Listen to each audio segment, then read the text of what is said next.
3. Halo, selamat malam, salam sehat semuanya. Perkenalkan, nama saya Amran, dan juga ada teman saya di Indonesia, Rama Novel, ada Muhammad Ajrul, dan juga ada Jibril Hawar, di mana kita akan membahas mengenai riset media planning dan media buyer, di mana kita akan mengetahui apa tugasnya media planner and media buyer pada perusahaan atau PT Fortune Indonesia Tbk yang dimana bekerja di biro iklan. Next. Oke, kita masuk pendahuluan ya. Oke, latar belakang ini nggak jauh-jauh dari iklan, karena pembahasan kita ranahnya seputar iklan. Iklan itu merupakan suatu bentuk komunikasi massa melalui berbagai media massa yang dibayar oleh perusahaan-perusahaan bisnis, organisasi non-profit, dan individu-individu yang teridentifikasi dalam pesan periklanan dengan maksud memberi informasi atau mempengaruhi pemirsa dan golongan tertentu. Nah, iklan ini biasanya sering kita lihat ya, kalau mungkin kita sering melihat televisi atau YouTube atau di jalan raya kita melihat ada papan iklan, ada apa, itu adalah sebuah tayangan atau media-media yang digunakan oleh perusahaan-perusahaan, baik itu perusahaan yang memproduksi sebuah produk, di mana mereka bertujuan untuk mempromosikan atau memberikan kampanye terhadap produk mereka kepada masyarakat, agar masyarakat selaku khalayak tahu apa itu produk yang dijual, apa itu produk yang diajukan kepada masyarakat, apakah itu akan memenuhi permintaan masyarakat, apakah itu juga akan memenuhi kebutuhan masyarakat. Seperti itulah iklan, seperti itulah definisinya iklan dalam periklanan. Next. Oke. Profil perusahaan ya. Sebenarnya jadi di sini kita ambil perusahaan Fortune Indonesia, di mana letaknya itu posisinya di Ragunan ya, dekat gedung Pascasarjana UNAS ya. Nah, di sini kami membawa lagi. Maksudnya kami di sini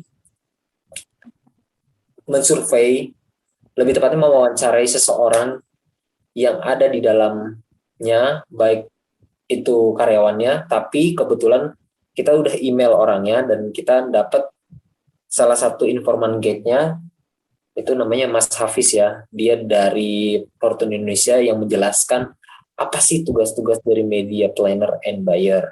Nah, di dalam perusahaan tersebut ada visi misinya. Mungkin tak perlu saya jelaskan, ini adalah bentuk gambaran perusahaan tersebut dalam melakukan mungkin di dalam produksi iklan ataupun menangani kliennya. Berikut.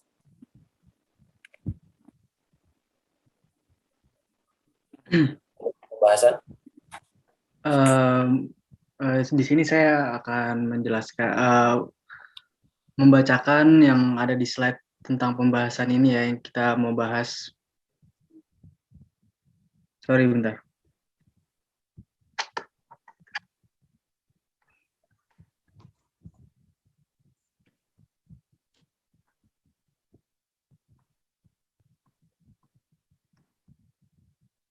Oke. Di sini kurang lebih kita membahas tentang media planner ya. Di sini saya akan membacakan singkat aja mungkin penjelasan dari media planner yang akan kita bahas. Media planner itu sendiri adalah seseorang yang merencanakan, bernegosiasi dan memastikan sebuah kampanye perusahaan diletakkan pada media digital yang tepat dengan cara yang efisien. Mungkin itu penjelasan singkatnya. Dan ini ada penjelasan lainnya. Di beberapa perusahaan, digital media planner juga disebut sebagai brand planner atau brand strategis.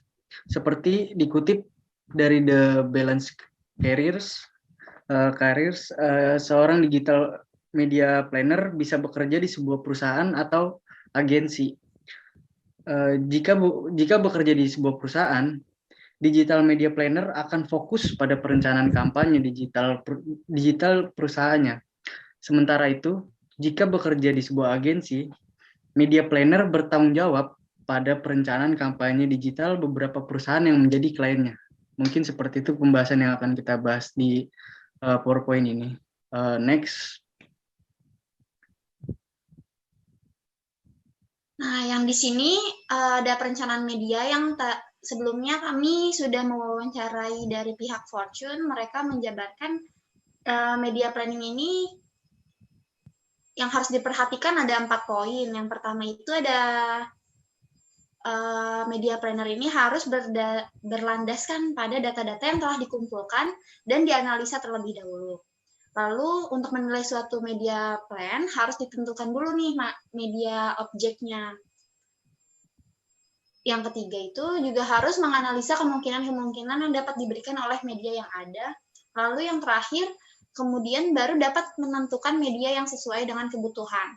Lalu menentukan media vehicles-nya atau medium periklanan tersebut. Next. Ya, di sini ada proses dalam membuat suatu media planning. Yang pertama itu ada briefing, yang kedua itu ada menetapkan media budget, yang ketiga ada competitive analysis, yang keempat ada media objektif, yang kelima ada media strategi, yang keenam ada media plan, yang ketujuh ada post evaluation. Nah, di sini ada penjelasan media buyer. Media buying adalah proses lanjutan dari media planning, di mana individu perusahaan atau digital agency yang diajak bekerja sama mendapatkan insight dari perencanaan media yang telah dilakukan. Kemudian media buyer akan mulai menentukan dan menegosiasikan pembelian ruang iklan di berbagai media promosi yang telah ditetapkan.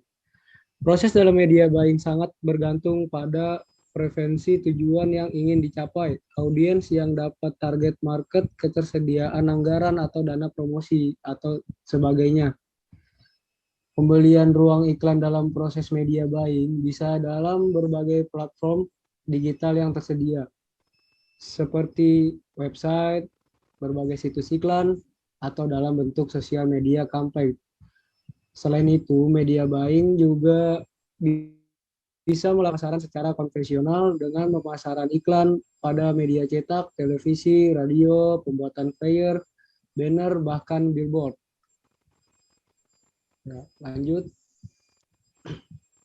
Baik, kesimpulannya yang dapat saya berikan sejauh ini mengenai media planning dan media buyer, sebenarnya itu tidak jauh beda ya. Namun di sini adalah perbedaannya adalah tugas seorang media planner adalah, kalau boleh jujur di slide yang sebelumnya yang ada strategi dari ini, boleh sebelumnya baik lagi baik ya sini aja yang tadi, bukan ini, next, yes yang ini, proses dalam membuat suatu media planning. Secara dasarnya adalah proses dalam media planning ini seperti ini.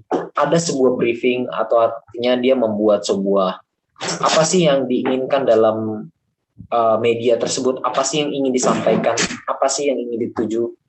Biasanya briefing ini dilakukan oleh pihak agensi, antar agensi dengan si klien. Mereka melakukan briefing. Selanjutnya menetapkan media budget, di mana klien memiliki budget berapa, apa yang klien punya. Jika dia contoh budgetnya 10 juta, apa yang bisa dilakukan, apa yang bisa diproduksikan dengan budget 10 juta, seperti itu. Selanjutnya ada kompetitif analis. Nah, kompetitif analis ini menunjukkan bahwa kompetitif ini menganalisa atau melihat situasi-situasi ada kompetitor lainnya atau tidak dalam melakukan, dalam melakukan pembuatan iklan atau media. Selanjutnya adalah media objektif. Media objektif ini adalah tepatnya media apa yang tepat dan media apa yang akan dirancang pada iklan yang dibuat antara agensi dengan klien. Nah, selanjutnya media strategi. Media strategi ini biasanya outputnya akan seperti apa sih? Contohnya outputnya cocoknya itu lebih ke market, lebih segmentasinya sih. Media strategi. Kalau seandainya kita punya produk pulsa, otomatis kita akan menjualnya tidak jauh dengan produk elektronik. Seperti itu media strateginya. Penyesuaian strategi penjual media seperti apa. Nah, media plan ini lebih tepatnya strategi medianya seperti apa sih? Lebih tepatnya rencananya media ini mau disampaikan di tempat mana, domisilinya di mana, seperti itu. Antara media strategi sama media plan itu tidak jauh beda, namun pembahasan dan ranahnya juga beda. Post evaluation adalah di mana ketika media sudah siap untuk ditayangkan, sudah siap diluncurkan, akan agensi sama klien akan melakukan briefing kembali atau post evaluation. Jadi selama proses tersebut dievaluasi. Selanjutnya masuk ke media buyer next. Nah, dalam media buyer itu di mana media buyer ini nggak jauh beda ya dari media planner, tapi tepatnya media buyer ini bekerja sama dengan media planner untuk menyelesaikan plan medianya. Contohnya, jika seseorang atau klien tersebut ingin melakukan iklannya itu akan dipampang dalam sebuah billboard. Nah, makanya si media buyer ini akan menyarankan, oh di billboard yang ada di mall A nih, dia ada open slot nih, harganya 1M untuk 1 tahun atau 1 bulan, seperti itu contohnya. Itulah tugasnya media buyer, dia akan memberikan informasi slot-slot iklan atau space-space iklan yang tersedia. Seperti itu kesimpulannya yang bisa saya sampaikan sejauh ini, seperti itu. Gimana teman-teman, udah cukup menurut kita untuk menjelaskan saat ini mengenai ini? Cukup, mungkin itu sih yang tadi sudah disampaikan oleh Mas Hafiz tentang media planner dan buyer. Yang lebih lengkapnya ada di PDF kita. Ya, itu saja cukup. Silakan, Jahabril, tutup. Oke, mungkin cukup segitu aja presentasi kita kali ini. Mungkin ada yang kurang jelas atau apapun, mohon dimaklumkan karena ini kita mengerjakannya berbasis online ya. Jadi kita susah juga buat diskusi segala macam. Mohon kalau ada kekurangan bisa dikritik aja nanti pas sama Bapak dosen. Dan mungkin itu aja presentasi dari kita. Mohon maaf bila ada kata-kata salah atau yang kurang. Sekian, terima kasih. Assalamualaikum warahmatullahi wabarakatuh.